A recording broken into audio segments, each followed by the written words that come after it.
Youth peace foundation एक initiative है जो सोसाइटी में ह्यूमैनिटी और पीस के कल्चर को डेवलप करने के लिए काम कर रहा है। अलग अलग प्रोग्राम्स, ट्रेनिंग्स, वर्कशॉप के जरिए यूथ पीस फाउंडेशन युवाओं को मानवता और शांति के लिए जागरूक करके पीसफुल और बेहतर समाज बनाने के लिए प्रेरित कर रहा है। हेल्थ एंड हाइजीन YPF का एक प्रमुख कैंपेन है जिसमें YPF के वॉलंटियर देश भर में स्कूल, कॉलेज और लोगों के बीच जाकर जागरूकता फैलाने का काम करते हैं। आने वाले कल में पर्यावरण को बचाए रखने के लिए भी YPF एक्टिव है, जिसमें पौधे लगाना और पर्यावरण को बचाने के लिए बच्चों को प्रेरित करना शामिल है। जरूरतमंद लोगों के लिए फ्री आई कैंप लगाकर व प्राकृतिक आपदा में प्रभावित लोगों की मदद के अभियान चलाकर YPF मानवता के भाव से सबको मिलजुल कर आगे बढ़ने का मैसेज दे रहा है।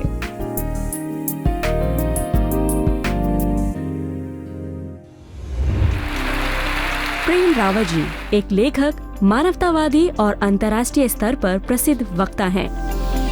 उन्हें हर साल 120 से भी अधिक आयोजनों में business of life, billion reasons for peace, शांति संभव है जैसे विषयों पर कई उल्लेखनीय संस्थानों और मंचों जैसे कि यूरोपीय संसद, संयुक्त राष्ट्र, इतालवी सीनेट, हार्वर्ड विश्वविद्यालय, ऑक्सफोर्ड विश्वविद्यालय, टेक्सास विश्वविद्यालय, Shriram college of commerce, IIM Ahmedabad, ISB Hyderabad, Infosys, RML अस्पताल दिल्ली, IIT दिल्ली में अपना संदेश प्रस्तुत करने के लिए आमंत्रित किया जाता है। The title of Ambassador of Peace.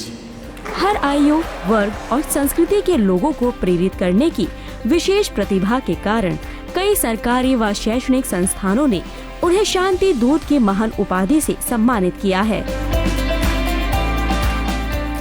इस महान कार्य के सम्मान में उन्हें दुनिया भर में 20 से अधिक शहरों की चाबियां मिली हैं और कई अन्य पुरस्कारों से सम्मानित किया गया है। उन्हें Asia Pacific brand laureate life time achievement award से नवाजा गया है। वे इस पुरस्कार को प्राप्त करने वाले चौथे व्यक्ति हैं। उनके अलावा ये पुरस्कार स्वर्गीय नेल्सन मंडेला व हिलेरी क्लिंटन को भी दिया गया है। 2001 में प्रेम रावत जी ने भोजन, पानी और शांति की मूलभूत मानवीय आवश्यकताओं को पूरा करने के लिए द प्रेम रावत फाउंडेशन संस्था की स्थापना की।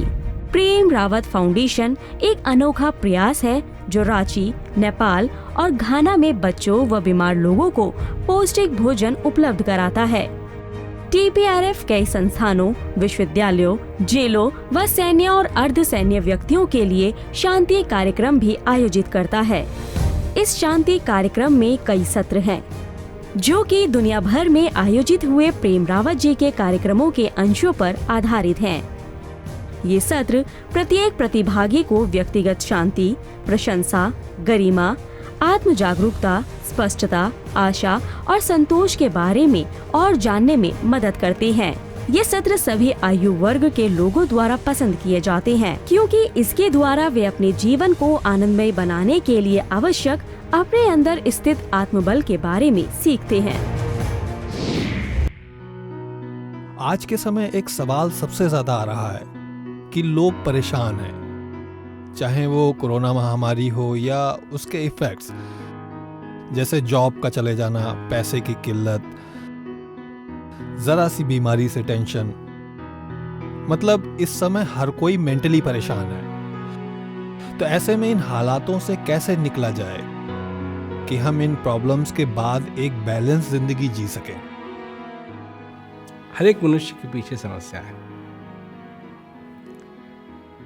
परंतु समझने की बात यह है कि हम चाहते हैं कि वो समस्याएं खत्म हो जाएं। वो समस्याएं कभी खत्म नहीं होंगी। समस्या ये समझिए कि एक ऐसी मक्खी है कि आपके ऊपर है, आपने ऐसे किया, आपको छोड़ करके वो किसी और पे बैठ जाएगी।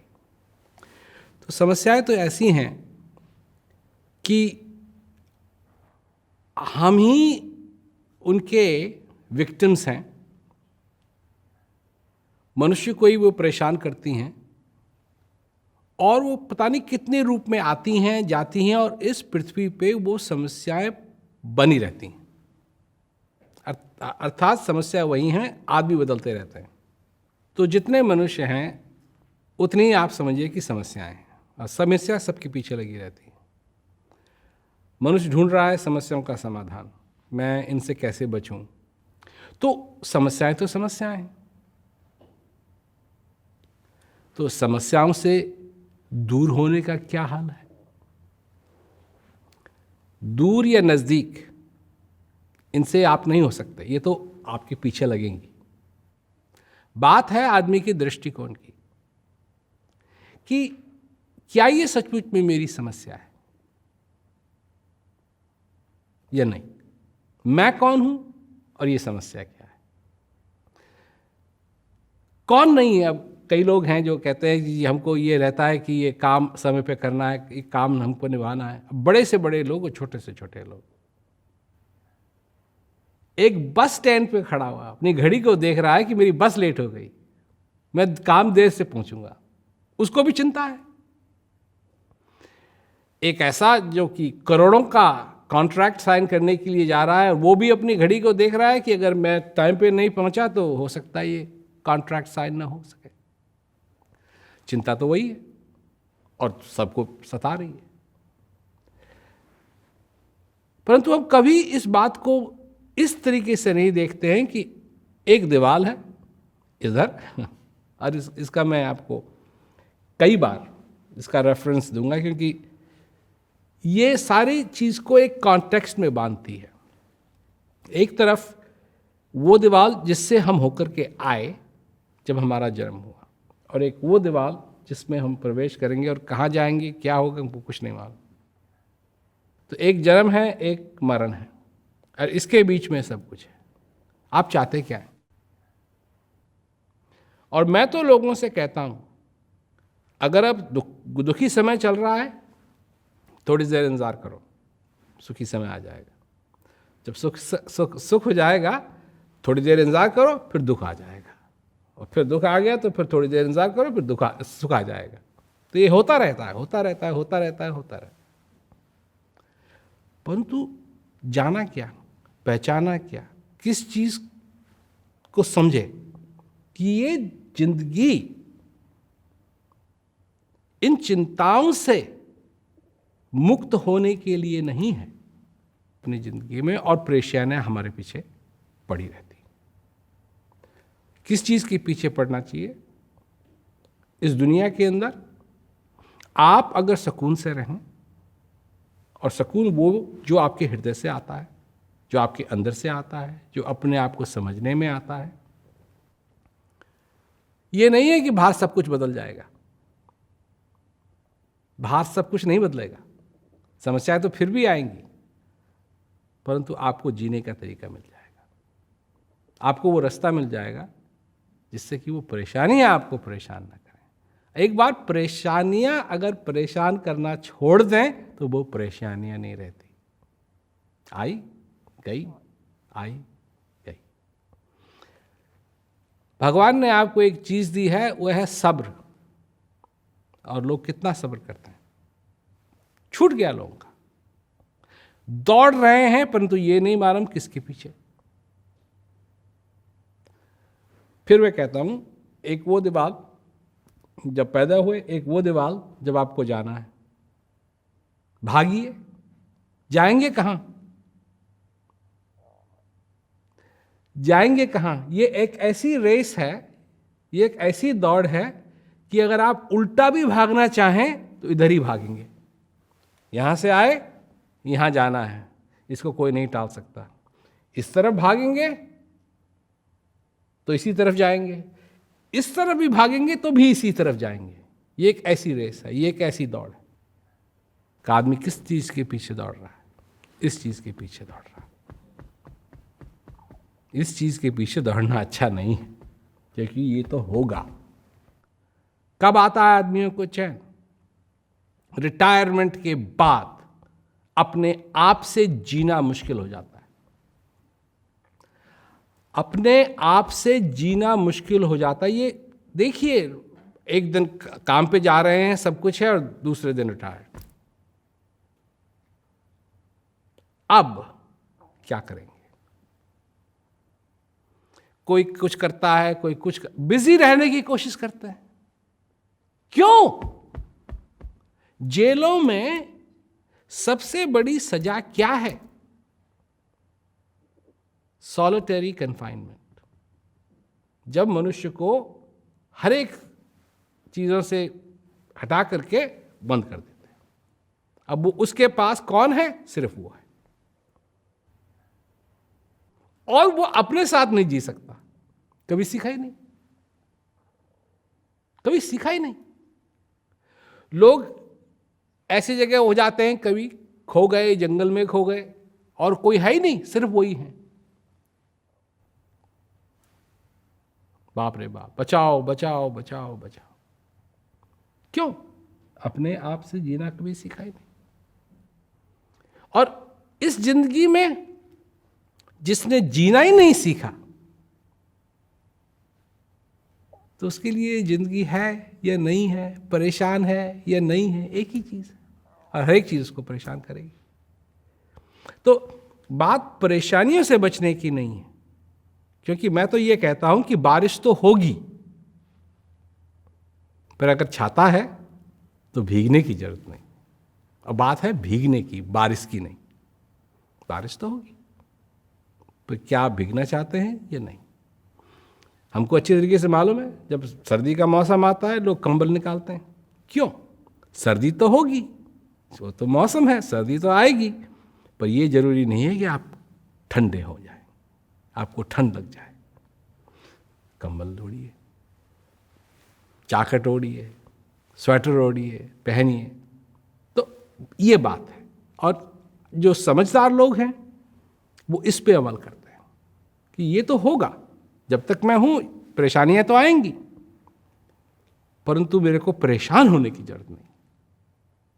और चक्कर है परेशानी नहीं, परेशान होना। अगर परेशानियों से आदमी परेशान न हो तो फिर उन परेशानियों का उस पर कोई असर नहीं, और यह संभव है। परेशानियों को हटाना संभव नहीं है, परंतु उनसे परेशान न होना संभव है। जिंदगी भी बड़ी अजीब है।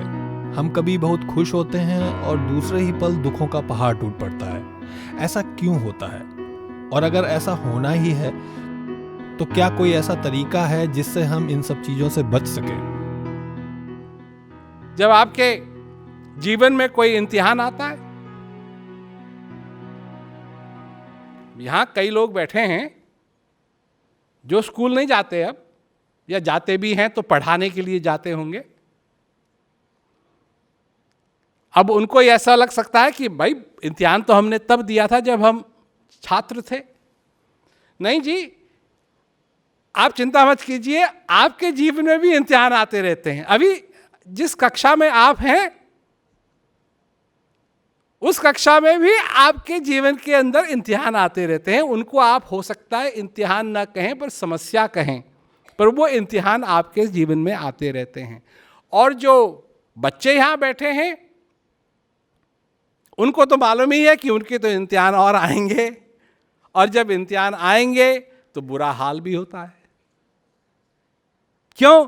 कि एक ही लक्ष्य है उस समय कि कैसे ये इम्तिहान पूरा हो, मैं पास हूं, और फिर क्या? फिर क्या? फिर मेरी सारी जो इच्छाएं हैं, बढ़िया नौकरी लग जाएगी, ये हो जाएगा, वो हो जाएगा। मैं एक बात कहूं,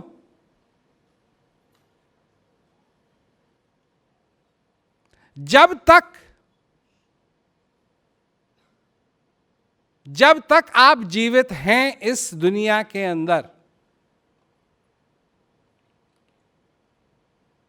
सुख और दुख दोनों ही आपके आगे पीछे हमेशा मंडरा रहे हैं। सुख भी और दुख भी। Till you are alive, Both times, good times and bad times, are right next to you. इस जीवन के अंदर उजाला भी है, अंधेरा भी है, ज्ञान भी है, अज्ञान भी है, शांति भी है, अशांति भी है।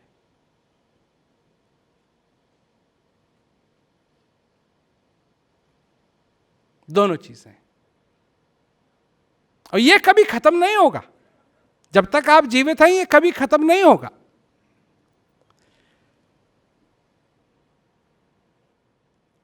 आप दो प्रकार की चीजें हैं। एक तो होती है छलनी, चाय के लिए छलनी इस्तेमाल की जाती है। तो वो करती क्या है? एक छलनी होती है वो जो खराब चीज है उसको तो रख लेती है और जो अच्छी चीज होती है उसको छोड़ देती है। और दूसरा होता है वो छाछ। वो क्या करता है? वो उल्टा करता है, जो खराब है उसको फेंक देता है और जो अच्छा है उसको रख लेता है।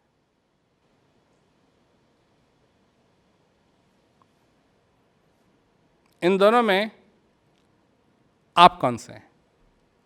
पर ये जिंदगी आपको मिली है,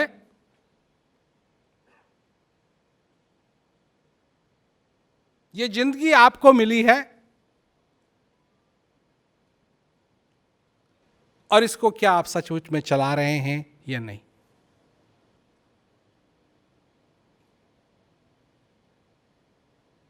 तो कंट्रोल क्या है?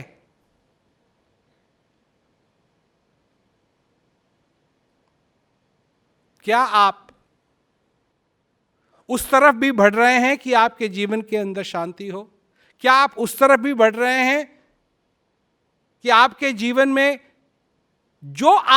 जिन लोगों को आप सचमुच में प्यारा समझते हैं, आपकी फैमिली,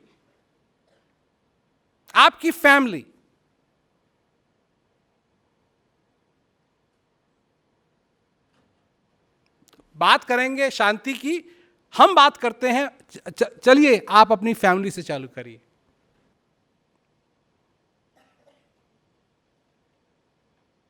वहां से चालू करिए जहां वो लोग हैं जिनसे आपको स्नेह है, जिनसे आपको प्यार है। Those people who you love, start with that. दुनिया भर के लिए टाइम है, परंतु अपनी फैमिली के लिए टाइम नहीं है। मैं लेट हो गया,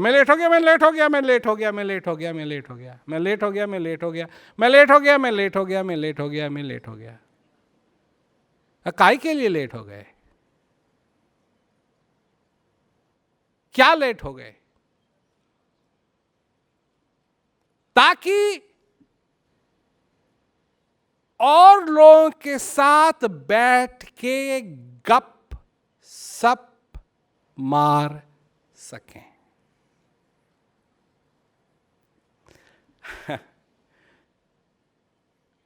अगर आपके पास सिर्फ गप सप के लिए टाइम है, अगर आपकी प्रायोरिटी में, आपके जीवन की प्रायोरिटी में गप सप है सिर्फ,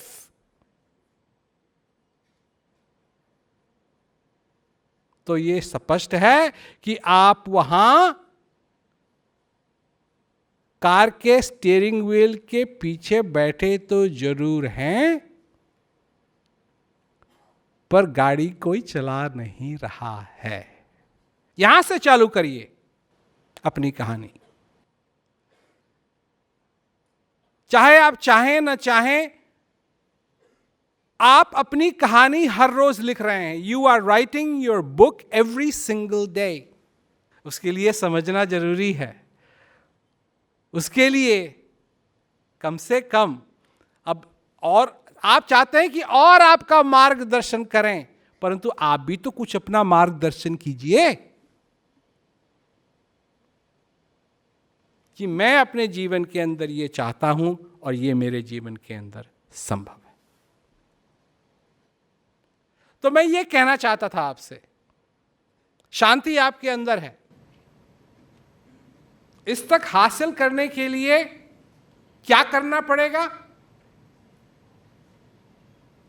जो रोड़े हैं, जो दुविधाएं हैं, जो ऑब्स्टिकल्स हैं, इनको निकाल के फेंकना पड़ेगा, इनको निकाल के फेंकना पड़ेगा। हमें जिंदगी में कई चीजों को पूरा करने की तमन्ना रहती है और दिन रात हम उसके लिए मेहनत करते हैं, उसके लिए फिक्रमंद भी रहते हैं। लेकिन प्रॉब्लम तब और बढ़ जाती है जब अचानक से एक नई चिंता सामने आ जाती है और फिर समझ में नहीं आता है कि अब क्या किया जाए। क्योंकि सभी को चिंता लगी हुई है, क्या होगा, क्या नहीं हो रहा है, ये हो जाएगा, वो हो जाएगा। परंतु जिसको चिंता नहीं है, जिसको कुछ नहीं चाहिए, उसके लिए सब कुछ है, उसके लिए सब कुछ है। सबसे बड़ी बात यही आती है कि आपके जीवन में ये जो आपको जीवन मिला है, ये जो समय है, इसमें आप चाहतों पे लगे हुए हैं। और चाहत क्या है आपकी?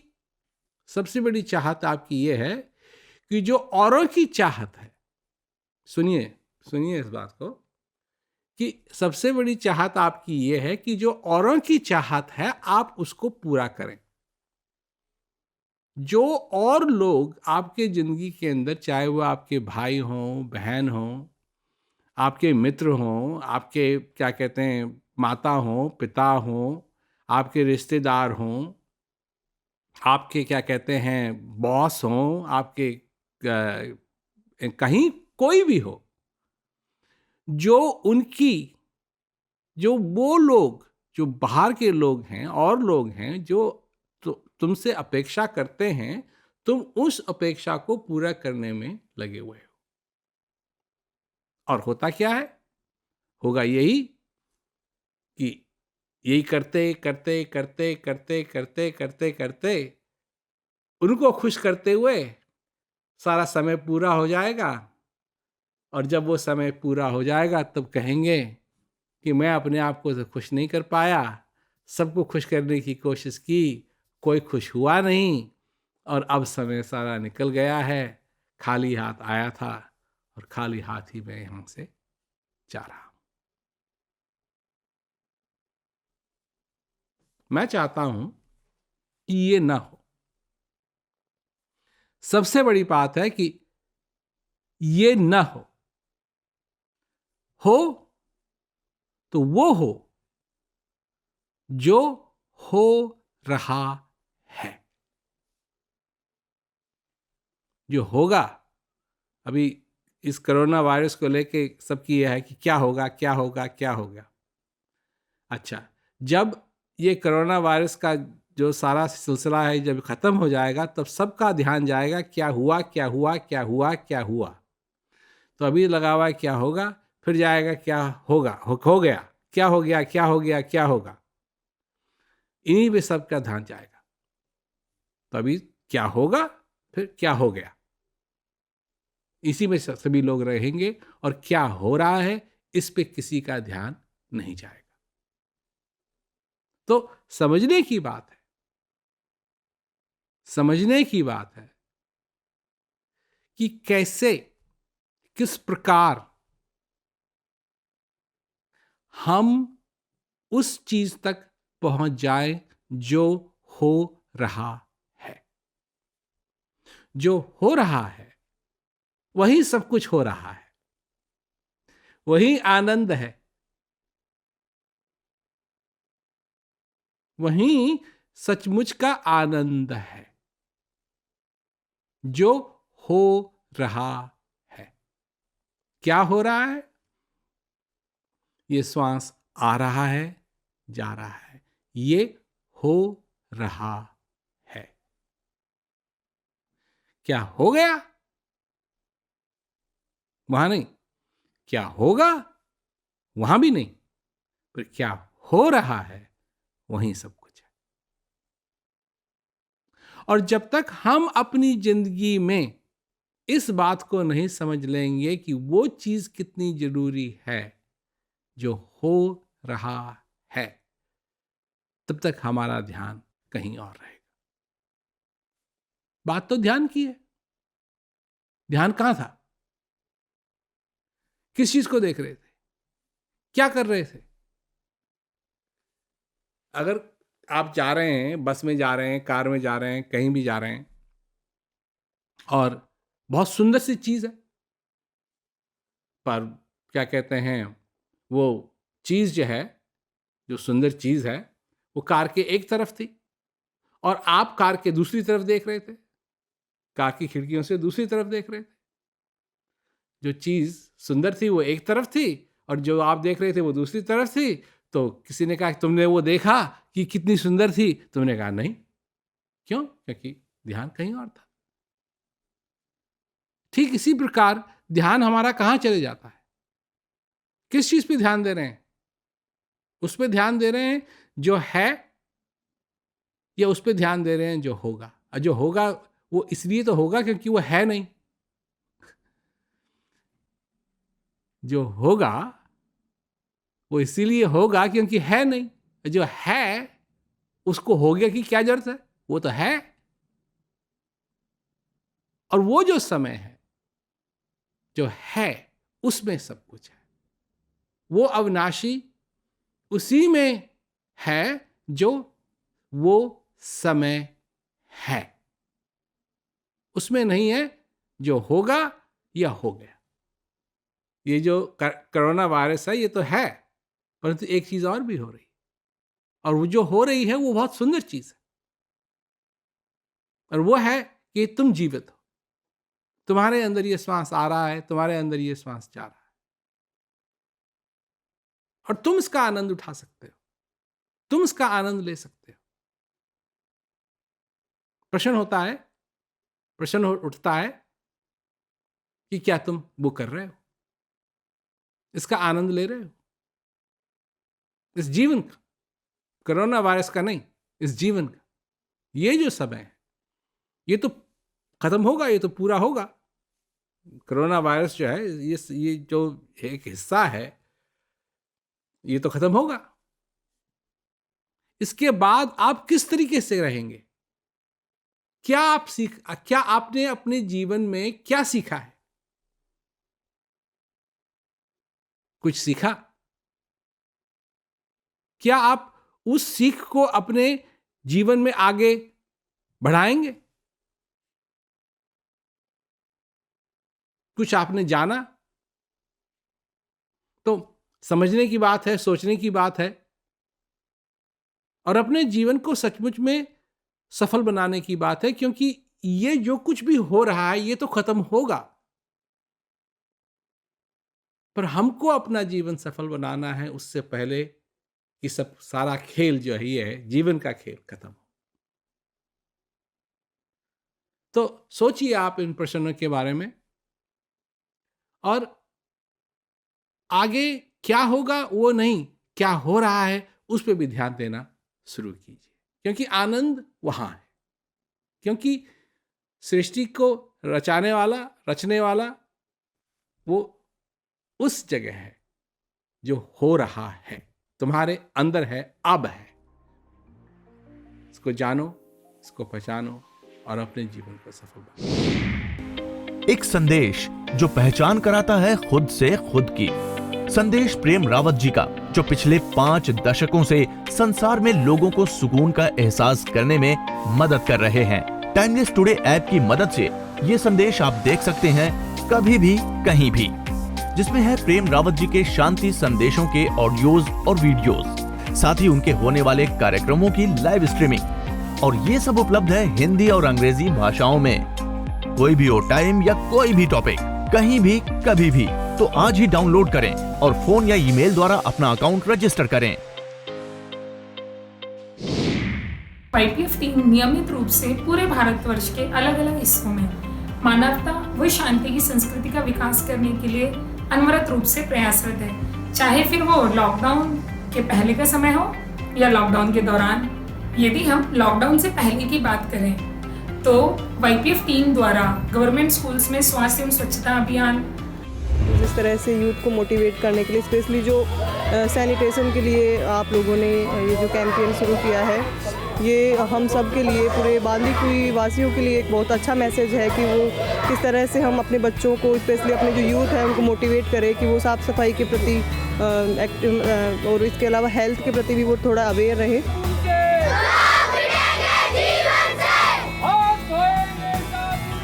इन बच्चों के द्वारा ये जो संदेश दिया जा रहा है, इसमें स्काउट गाइड के बालक भी हैं, अन्य विद्यालयों के बालक भी हैं, और वो लोगों को एक संदेश दे रहे हैं कि हम स्वच्छ रहें और स्वस्थ रहें।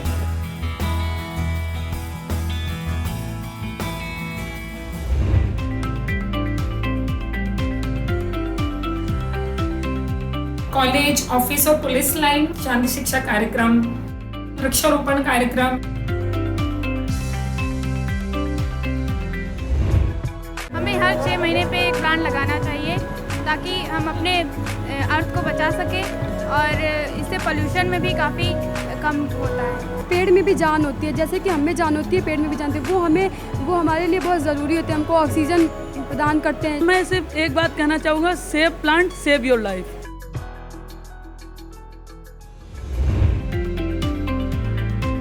International peace day celebration.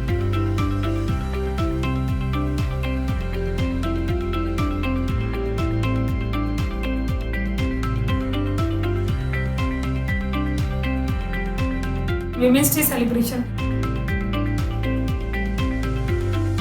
पूरी टीम ने पूरे भारतवर्ष में डबल लेयर वॉशेबल मास्क तैयार करके उन्हें मंत्रियों, प्रशासनिक अधिकारियों तथा पुलिस अधिकारियों की मदद से कोरोना वॉरियर्स तथा जरूरतमंदों तक पहुंचाया, जिसके लिए हमें कई सराहना पत्र भी प्राप्त हुए हैं।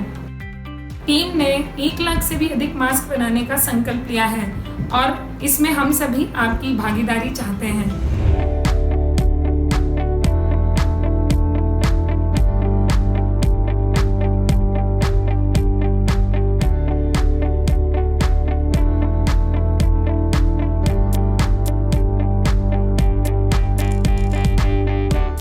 मास्क बनाना बहुत ही इजी टास्क है, आप भी इसे अपने घर में बना सकते हैं। अब मैं आपको बताऊंगी कि मास्क कैसे बनाया जाता है। तो ये मैंने एक कपड़ा लिया है जिसकी लंबाई 17 इंच और चौड़ाई 7.5 इंच है। अब मैं बताऊंगी कि इसको बनाया कैसे जाता है। मैंने इसे मोड़ लिया है और अब इसको सिल दूंगी।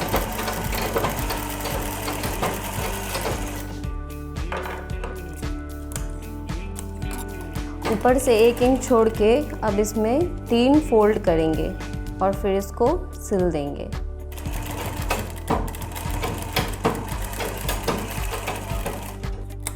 दूसरे साइड से भी ऐसे ही फोल्ड करके और सिल देंगे।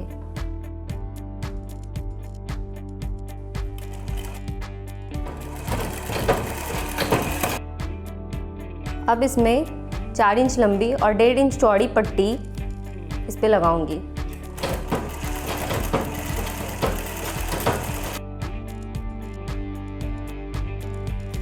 दूसरे साइड भी ऐसे ही लगाऊंगी।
आपके यहाँ आने वाले सफाई कर्मचारी, दूध वाले, सब्जी वाले इत्यादि को भी दे सकते हैं, ताकि वे भी अपने स्वास्थ्य का ख्याल रख सकें।